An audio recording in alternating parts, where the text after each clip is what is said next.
live Alt Goes Mainstream podcast here in Miami. How are you? Good. Pleasure to see you, Mark. Good to be here with you. It's great to have you. I think what you've done over the course of your career at both Blue Owl, before that Oak Street, you didn't even start in the real estate space, and you've ended up really pioneering the triple net lease space. There's so much to talk about with that, with data centers, AI, everything real estate related, and then you've obviously worked at the Wealth Channel. So excited to get into it. First, would love to just start with your background, because I think you didn't start in the real estate space, so tell us how you got there. Sure. I actually started my career at the Chicago Board of Trade. I worked as a fixed income trader.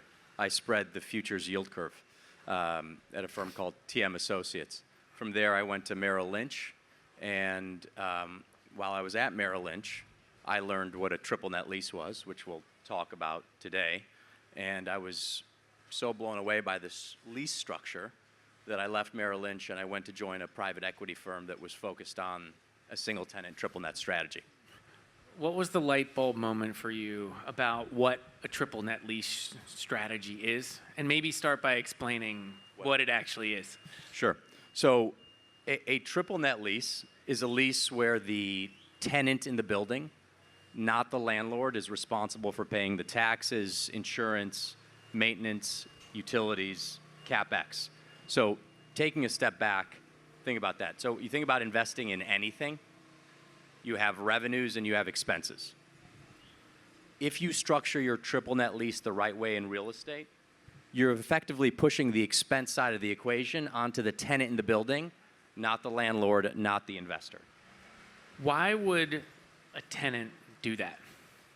So that's changed over time. So now I would actually say, depending on the sector that you're in within real estate, a triple net lease is the norm. How well you structure your triple net lease is important. But back in the day, I'll give you an example. Let's think of a company that owns a lot of real estate, Amazon, okay? So Amazon is not in the business of owning real estate, right? They're in the business of doing something else. And they have hundreds, thousands of locations with multiple different landlords. So imagine if that landlord didn't pay the taxes, didn't insure the building, and it affected Amazon's ability to operate from that location. That would be catastrophic to Amazon. So from their perspective, they're like, we'll cover all of this. We'll cover the expense side of the equation because we want to operate the buildings and we want to control our destiny for the next 20 plus years.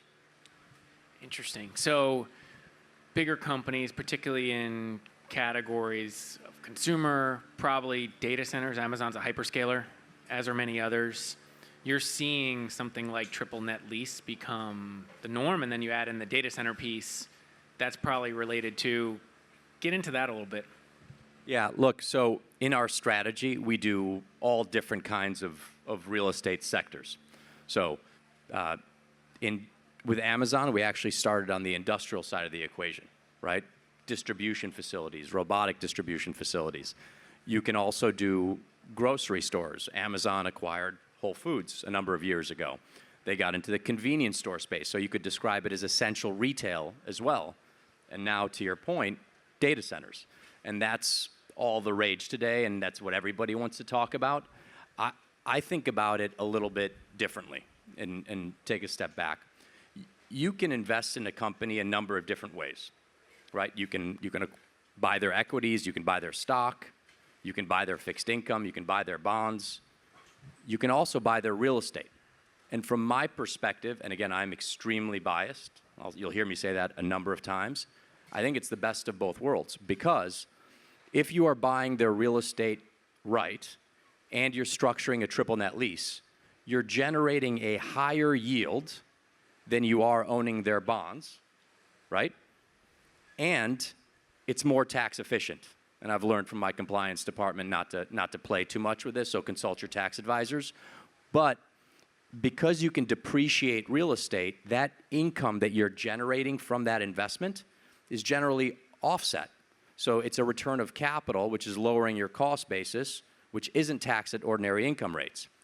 And if you buy that real estate right, as I just mentioned, you should be able to generate an equity-like return. And so again, returns aren't historic returns shouldn't, but we've delivered a 24% net return in a strategy that I would describe as core risk.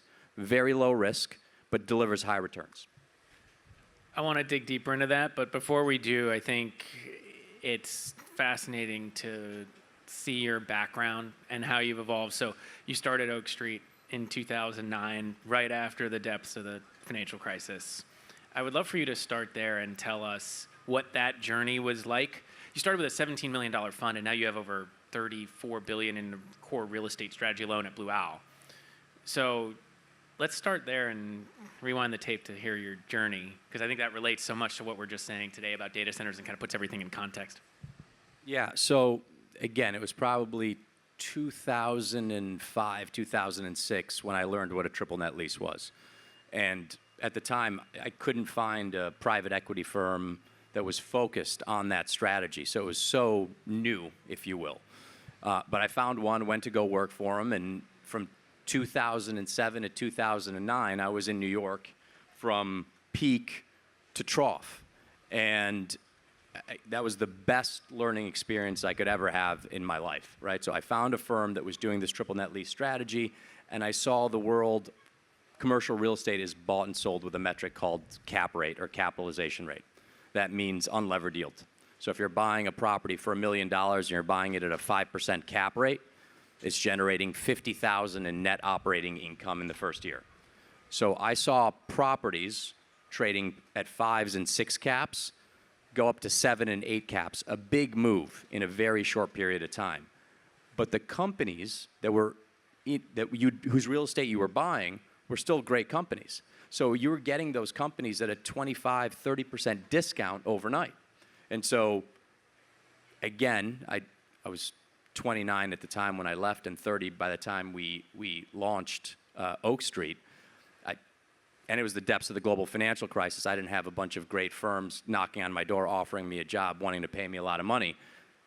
And it didn't exist. So it just felt like the right time to go do it. And the first fund was, to your point, $17 million. I thought I was going to retire after that fund. I didn't. Well, you didn't end up retiring, that's for sure. Let's roll the tape forward. You ended up growing Oak Street, focusing on the triple net lease space. You then come across Blue Owl. What was the anatomy of the partnership like, and why did you two ended up teaming up? I'll try to keep this short. So in 2020, I realized that what we had was pretty unique. I had a 25-person team based in Chicago, and we were raising more money in single-tenant net lease than any other company in the world. And there was a lot of companies approaching us to acquire Oak Street. And so I ended up running a process. And my intent was to find a company, a strategic partner, that I could take what we were doing and grow it dramatically. I'd never left the country to raise any money.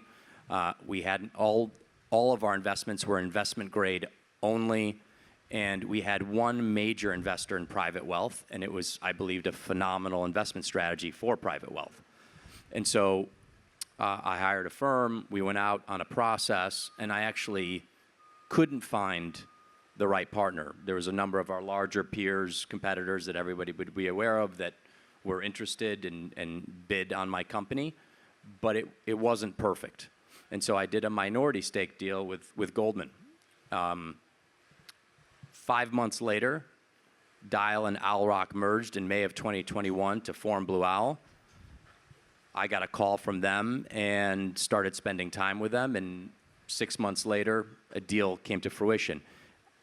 And the reason is the perfect company for my business didn't exist when I ran my process. So I actually unwound my process, the stake that I had sold, 15% to Goldman, and ended up merging my company into Blue Owl.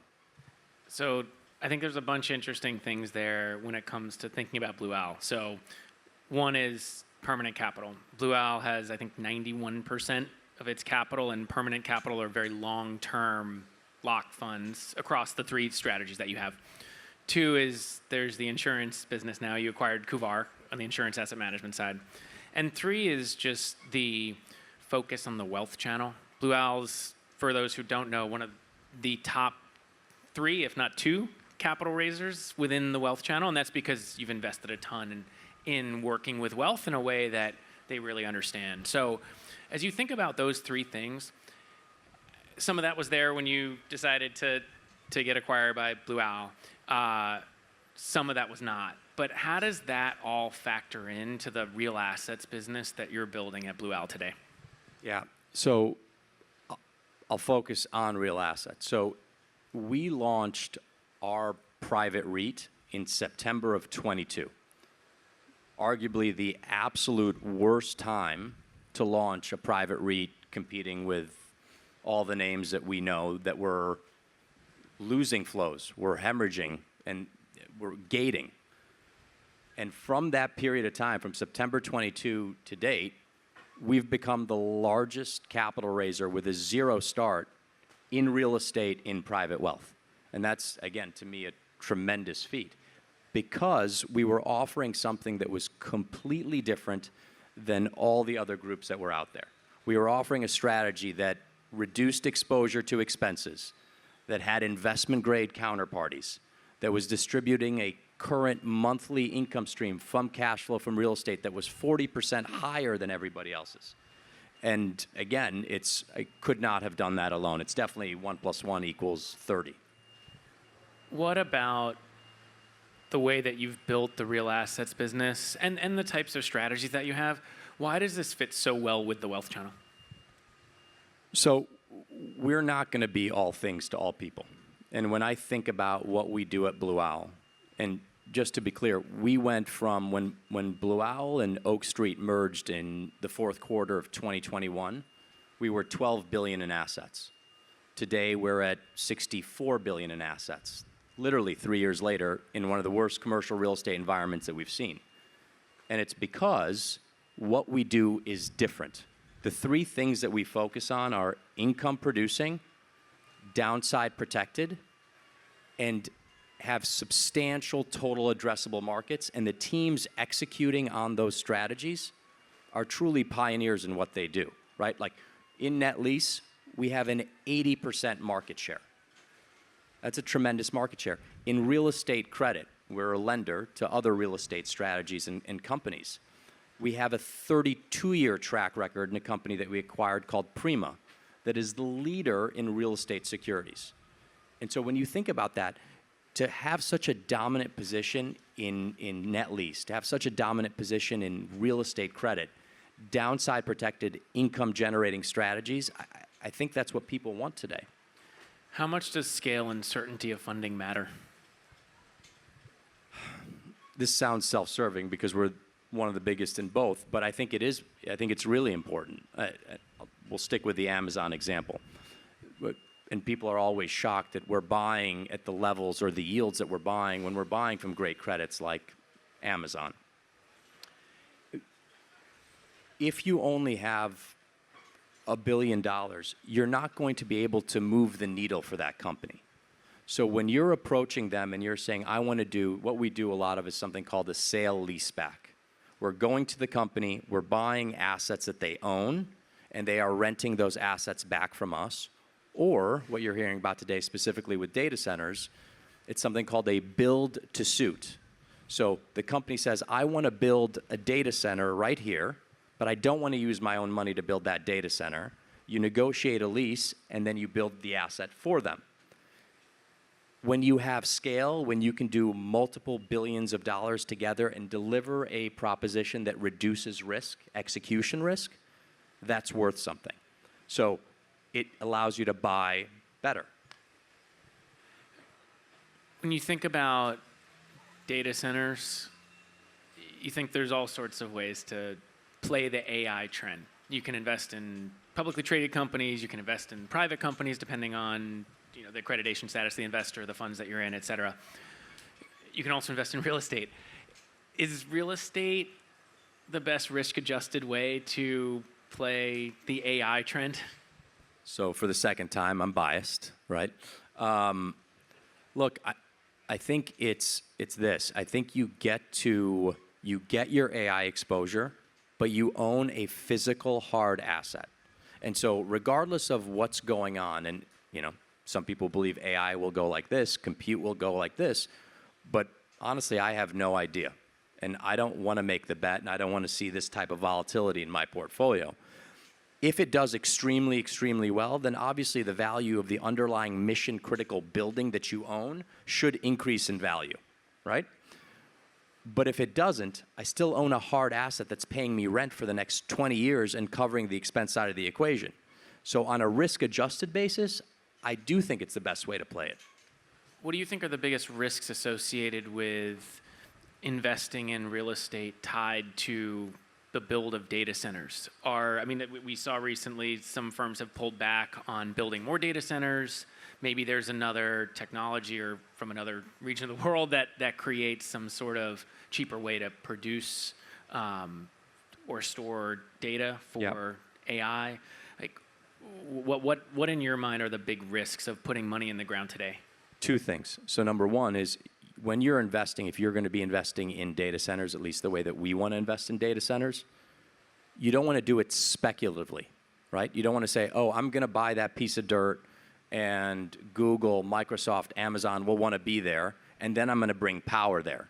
So the way that we do it is we know where they want to be, and we know that power already exists, and we negotiate a lease before a shovel hits the ground. So again, a relatively public project that we're involved in is something called Stargate. I'm not sure if anybody's familiar with this or not, but Stargate is a joint venture between Oracle, OpenAI, and SoftBank. And it's a $500 billion initiative to fund the infrastructure for AI for the US. And we are funding the first large portion of that project in Abilene, Texas. The first phase has already been publicly disclosed. The tenant in that building is Oracle. So Oracle's signing a long duration lease. They're basically already paying rent on the project, and regardless of if there's any delays, they will pay the full amount of rent. And we know that power exists there. So we've completely de-risked that investment from some of the concerns that people have is, does it have power? If we build it, will they come? We already know they're there. Given the size of a deal like that, there's probably only a handful of firms that Oracle can call, or you and others would go to Oracle and SoftBank and OpenAI to do that. Do you find that in spaces like this, there's actually less competition? Or is there more because it's the biggest firms who've gathered the most capital to be able to invest in these types of projects? You have to compete furiously for a smaller set of assets of that size? Or is it there's only a few players in any given transaction that you might do, and there's so much? We look at some of these trends, right? There's $1 trillion+ I think you had in your Investor Day presentation that's going to need to be invested to support this infrastructure build of data centers. So maybe there's enough capital to go around for all the biggest firms. Yeah. So look, we want to focus on areas that we think have a massive supply-demand imbalance, right? So huge total addressable market, massive supply-demand imbalance. Data centers today is one of those very unique sectors. So you keep hearing about it, and regardless of if you're hearing good things or bad things, the projections are $1 trillion CapEx spend over the next 5 years. Let's just say that number's completely wrong. Let's say it's $500 billion CapEx spend. That's a massive amount of money to build infrastructure that doesn't exist today. So from my perspective, again, I'm completely indifferent. If it's $1 trillion or $500 billion, it doesn't matter, as long as you're working with the company and providing a solution to help them build the assets they want to be in. So to answer your question, I think you're going to see a handful of players that can do very, very big deals, but in this space, there's more than enough to go around. And again, think about it this way. Another way to look at it, let's move off of data centers because maybe people are sick of talking about data centers. Just take a step back and you think about it this way. What we focus on primarily are investment grade rated companies. And if you look up, not every company discloses the amount of real estate that they have on the balance sheet, but most companies disclose PP&E, property, plant, and equipment. According to S&P, in the US, Canada, and Europe, there is $20 trillion of PP&E on the balance sheet of investment grade rated companies. Here's the kicker. These are not real estate companies, and they earn zero to own those assets. So it's a non-earning asset sitting on the balance sheet. And so again, companies like Oracle, OpenAI, Microsoft, Google, all these technology companies that are trading at higher multiples, it's an inefficient use of their capital base to use that money to build those assets or to own those assets. Big, big, big need. Very large total addressable market. You make a really important point, and this was actually where I wanted to go next, was around how investors should look at this, right? Effectively, you're just underwriting investment grade credits and their ability to pay rent. That at a very simple way of looking at things.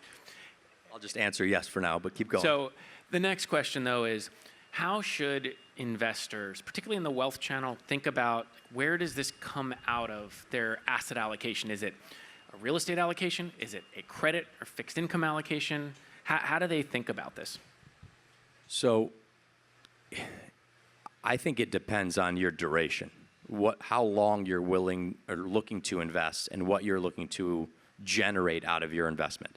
And so we have received a lot of allocations, when I think about it institutionally, from groups that have alternative investment allocations that allocate from real estate. The next bucket would be their credit bucket, because 99% of the tenants in our portfolio are large investment grade rated companies that offer fixed incomes, that offer bonds that they can underwrite and compare to. And then when I think about it from a high net worth standpoint, I think about it from my parents' standpoint, I put it in their fixed income bucket. They don't, upside is great, but if you're not selling something and you want to generate a long duration income stream, I'd put it in fixed income. But again, it all depends on how long you want to be in it and what you're trying to achieve from that allocation. On that point as well, how have you thought about productizing the investment strategies you have within real assets for the wealth channel and also for the institutional channel? I think one interesting thing there is you've also created product structures like evergreens that would be thought of as for the wealth channel for institutional investors too with your O-Rent product. Yeah.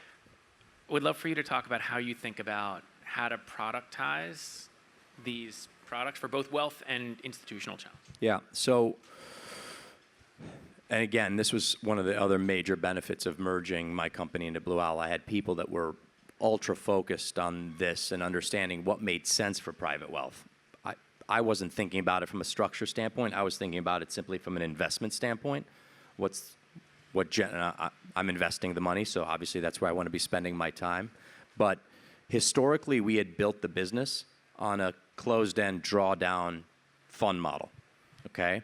And a large percentage of our investors were allocating to us because of the income generation and the downside protection. I don't think any of them were really anticipating us selling our portfolios that quickly. Our weighted average holding period was less than 3 years by fund. That's really, really fast to be returning capital in a drawdown structure. So a lot of our institutional clients came to us and said, would you create an evergreen structure with a similar strategy? So that's why we did it. And so we created an evergreen structure with a very similar longer duration strategy. And what we did was we had high net worth investors invest in that structure. And what we learned is the high net worth investors don't really like the institutional open-ended product structure. And so we launched O-Rent to give the high net worth community exactly what they wanted, which was this investment strategy in a different wrapper. And I couldn't have done that without the help of my partners at Blue Owl. What's been the hardest part about educating the wealth channel on both real estate as well as evergreen structures? Look, when we started the strategy, again, in September of 22, it was the really, really bad time for commercial real estate. So it was about explaining that not all commercial real estate is the same. And it's just painted an extremely wide brush. Most of the carnage, if you will, was in gross leases because the expenses were running away from people, shorter duration leases, and multi-tenant, which is the exact opposite of what we do. We do single tenant, long duration, triple net. And so we were completely insulated from everything that was happening. And that was hard. Then the next thing was, oh, in an inflationary environment, there's this view that everything goes up. That's not necessarily true. It's actually quite the opposite. In an inflationary environment, you know what goes up are your expenses. Your revenues don't necessarily go up in an inflationary environment. So what was happening in most other real estate asset classes is taxes were going up. Insurance, even in this great state, insurance was going through the roof. You couldn't even insure some of the most amazing real estate in the world. Expenses, utilities, the cost to build, all of those things were going up. What wasn't keeping up with that was people's ability to increase their rents, their revenues more than the expense side of the equation. So that was a learning piece. And once people got that and saw that year after year, I think a light bulb went off, and that's when we saw substantial flows. I have to imagine that the light bulb also went off for competitors as well in terms of creating a triple net lease strategy. How has the market structure changed from that perspective in terms of others employing a triple net lease strategy, and how much more competitive has it gotten? So we've always had competitors. And in 2020, when I decided not to sell to one of the big names and all the names that we all know, at that time in 2020 and 2021, you saw every major large asset manager launch a net lease strategy. And what you saw was the world dramatically changed in 2022, and most large asset managers do everything. And what you saw is everybody retrench, because all the stuff that they bought, and we sold $3 billion to someone that would be viewed as a competitor at the time, and even my partners were like, why would you sell $3 billion to let them enter the space? I said, if they want to buy at something that generates a 28% net return for our clients, we're sellers. And shortly thereafter, they sort of left the marketplace. They weren't doing net lease anymore. Today, you're seeing more groups enter net lease. And one of the largest private wealth platforms that we're on, actually, we did so well on that platform that they created a product to compete with us on their platform. And so, look, I think competition is healthy. When you have a $20 trillion total addressable market, when you've got a 15-year track record, when you've got a good track record, you're going to draw competition. I think it's a good thing. You talk about a more competitive market and more competition. That may have happened in the U.S. You also talked about recently in your Investor Day presentation that Europe is an interesting market for triple net lease. I think the U.S. is 11.9 trillion market size. Europe, I think you have at 11.2 trillion or so. Talk about the European opportunity and why go over there? What's the opportunity? Yeah, and again, it's for 13 years, we would look at other parts of the world and say, okay, do we want to do our strategy there? And Europe was always as tight as it was here from 2015 to end of 21 to 22, when cap rates, when yields compressed, when we were living in a zero rate environment, there was massive credit availability. Europe was even tighter than the US, right? So we weren't seeing opportunity. So again, I'll stick with Amazon. We were buying Amazon at higher yields in the US than you could in Europe. So it just didn't make sense. You were taking credit risk, you were taking currency risk, you were taking tax leakage. Why would you do that? Well, that all changed in 2023. And as we saw massive dislocation, across the globe, and we saw it in Europe happen dramatically. And to double click on that, a lot of our partners, investors, tenants in our buildings were saying to us, we've done a great job with you in the US and Canada. Will you do this facility in Germany? Will you do something in the UK? Will you do something in Italy? And our answer for the first time is, yeah, it makes sense. It's a great entry point. I think you bring up a really interesting point. When you talk about Amazon and you talk about them, they're a global company. There are many big companies that have footprints all over the world. How much of working with these types of firms is kind of an enterprise level sale where you end up working with one of these big companies in one region of the world, they like you, they know you, and then that creates this footprint globally that you can work with them and you become the partner of choice on the real estate side? I'll tell you in 24 months. So we're just starting to feel that now. And we're starting to feel that for a number of reasons. Number one is our scale is unlike anybody else in the space.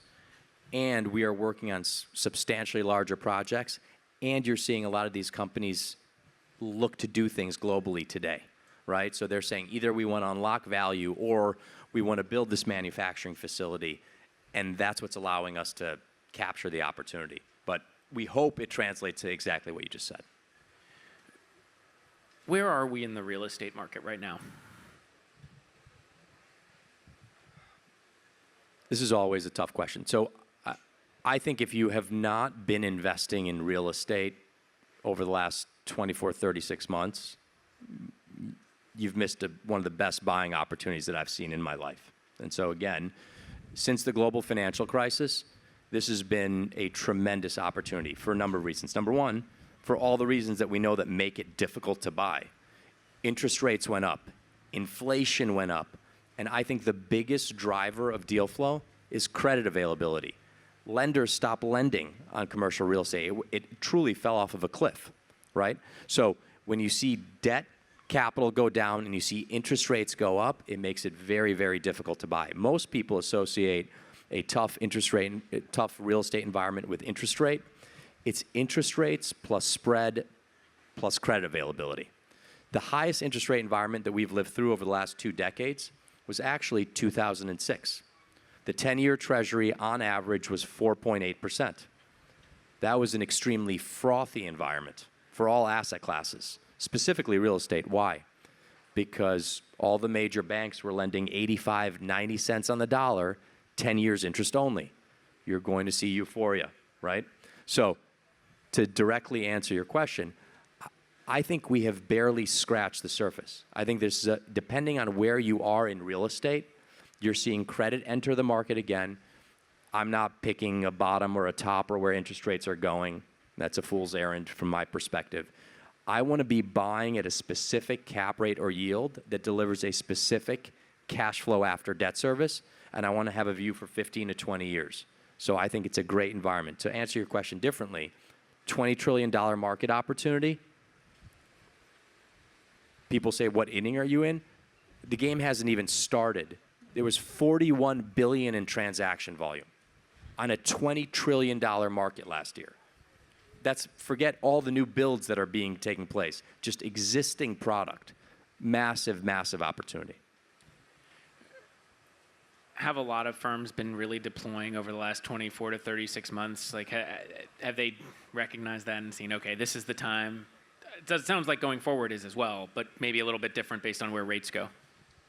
I think yes, there's been groups that have been investing, but if you think about transaction volume, it has gone down for most. And I would say for us, it has gone up dramatically. And again, I want to be thoughtful. I'm not saying that a lot of those companies missed the opportunity. I think a lot of those companies had so much trouble in their existing portfolios, it's tough to be offensive when you're playing defense. And I think that's what creates opportunities. But if you have a portfolio, again, going back to the point, built the strategy coming out of the global financial crisis. The intent was to have a strategy that I thought could exist through another global financial crisis or another black swan event. And the first test that we all faced as investors from 2008, 2009 was the global pandemic.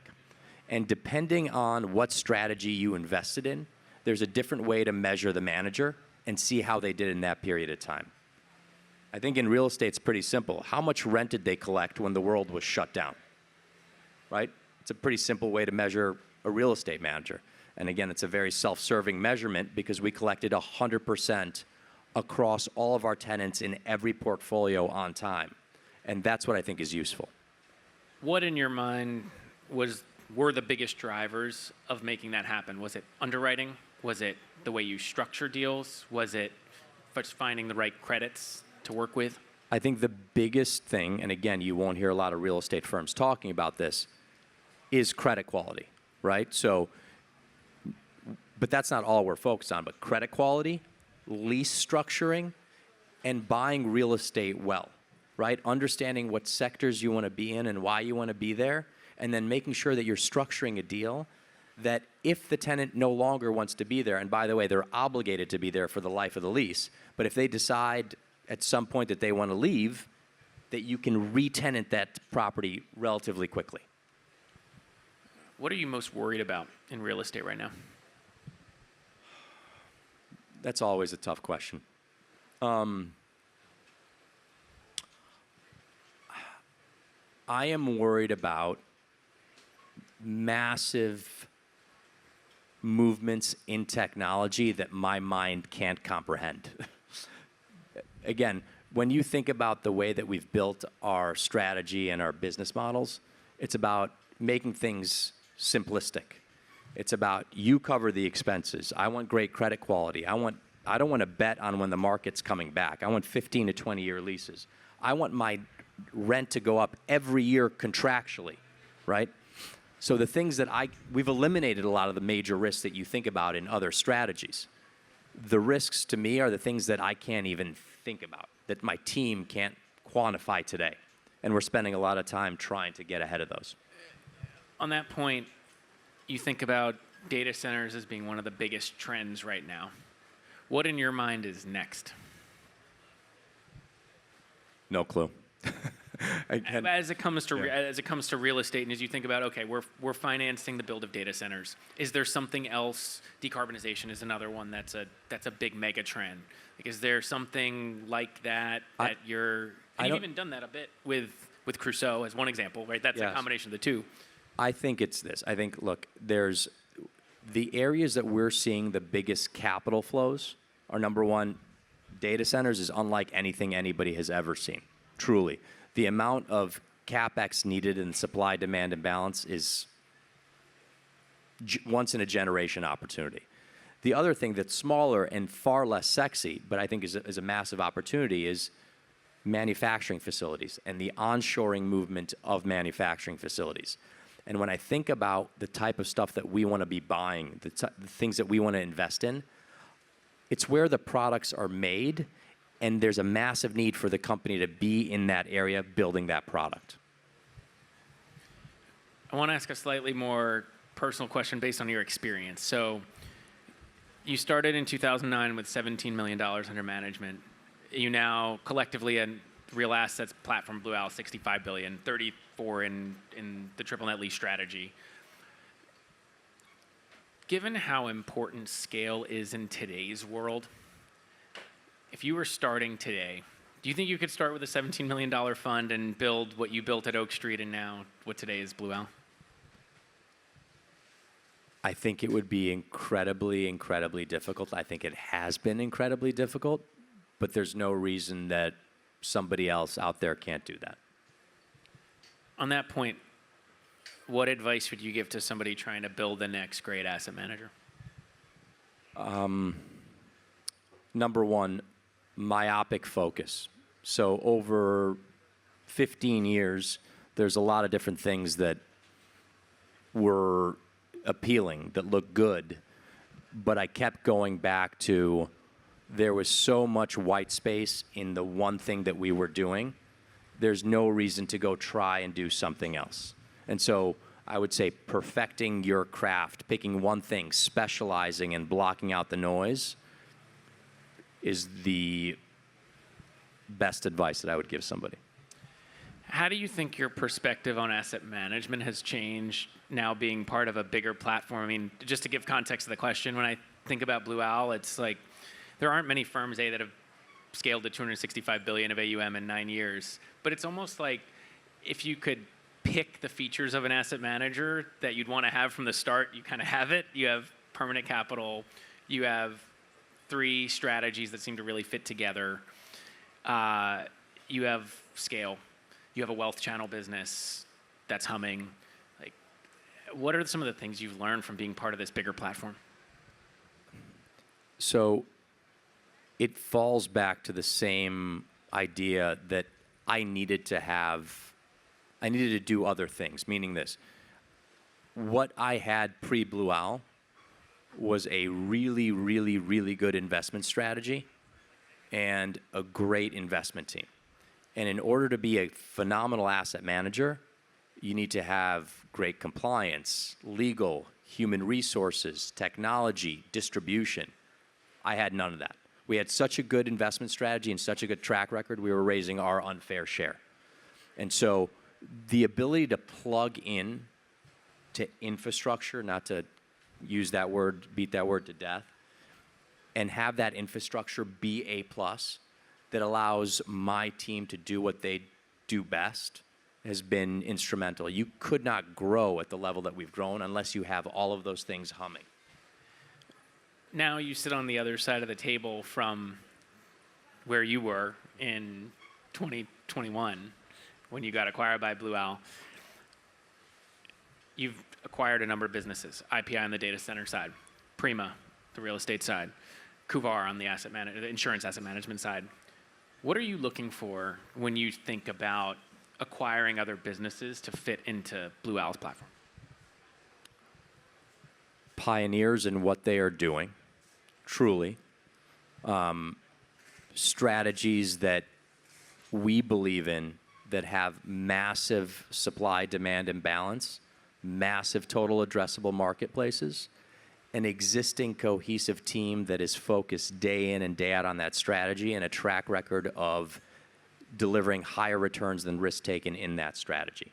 And so when you think about that, you've talked about a number of things that we've acquired. And I try to oversimplify this for people because it does seem like we've been acquisitive, and we have. But on the real asset side, to me, it was, do we want to build versus buy in real estate credit? So again, real estate credit, phenomenal opportunity. At our investor day, I talked specifically about this. In 2021, you could look at a building, you'd buy it. If you wanted to lend on that building on a great asset, you were going to earn something with a 3% range on it. On that exact same building, 36 months later, you could earn a 9% while that building's trading at a 20% discount. And there's $5 trillion of loans rolling over the next 3 to 5 years. That's a boat you want to get on, right? Massive, massive opportunity. So we looked at buying a bunch of different firms, and everybody had so many legacy issues because it was a tough market for real estate. So we figured what we wanted to do is do a combo approach. We wanted to build and buy. So what we did was we found a specialist in real estate securities, Prima, 32-year track record, 20 bips of default. It's insane. It's like nothing I've ever seen before. And then I got to hire somebody that was an investor of mine for many years, and who became a great friend. Jesse Hom, who was the head of real estate credit for the government of Singapore, for GIC, one of the largest investors in the world, built the largest real estate credit book over 16 years, hired him to be my CIO and run that strategy for us. That's what we're looking for, is sort of being able to be relevant day one in scale with players that get that market. What you're getting at is, how do you build the right culture? On that point, how do you think about building the right culture within the business? So that's something else that I've learned, and I'm humbled to say that when I started a firm in 2009, and you were, begging, borrowing, and stealing to get things going, culture was you work and you outwork everybody every single day of the week. And you have really crappy office, and you got to be gritty, and you got to want it, and you got to be hungry. I can tell you that I've learned since becoming a part of Blue Owl and spending time with my partners, there is something to that, but there's also something to having your team generate the benefit of all that hard work. And I can give you a silly example. When I joined Blue Owl, we have a work from anywhere August policy. And I remember coming on board and saying, that's the craziest thing I've ever heard. We're going to let all of our people work from anywhere they want for the month of August? That's crazy. No one's going to do anything. I was completely wrong. Morale went through the roof. Our employees absolutely loved it. Productivity was great. And it's a massive, massive win. So long-winded answer to your question, culture is important. You want people to work really hard, feel the grit, but also generate some benefit from all the hard work that they're doing, and feel like they're wanted and working for a higher purpose. I want to end this with a question about looking towards the future. So you have a ton of experience, but you also don't have that much gray hair. Show for it, despite how hard you've worked. You could probably be doing this for another 20 plus years. Where it feels like we're only at the early innings. You mentioned that we haven't even started yet in certain aspects of this. The wealth channel's adoption, another early innings, if not, we haven't even gotten there yet, trend. What do you think what excites you the most about the next 10, 15, 20 years in private markets? I really do think the biggest opportunity is in private wealth today. I think moving a large portion of the average high net worth's asset allocation from stocks and bonds into alternatives and getting access to that asset class and doing it in the right asset class with specialists that are in line with what those managers and what those advisors want, I think is, again, a very, very interesting and tremendous opportunity today. And I think you want to be with firms that you believe understand what the advisors want and can service those advisors, because that's important. Having just the strategy isn't the full picture. You need more than that. That's great to hear, because that means I don't need to change the name of the podcast. Alt goes mainstream for a while. We have a while before it goes truly mainstream. So awesome conversation, Marc. Congrats on what you've built. Thanks so much for doing this.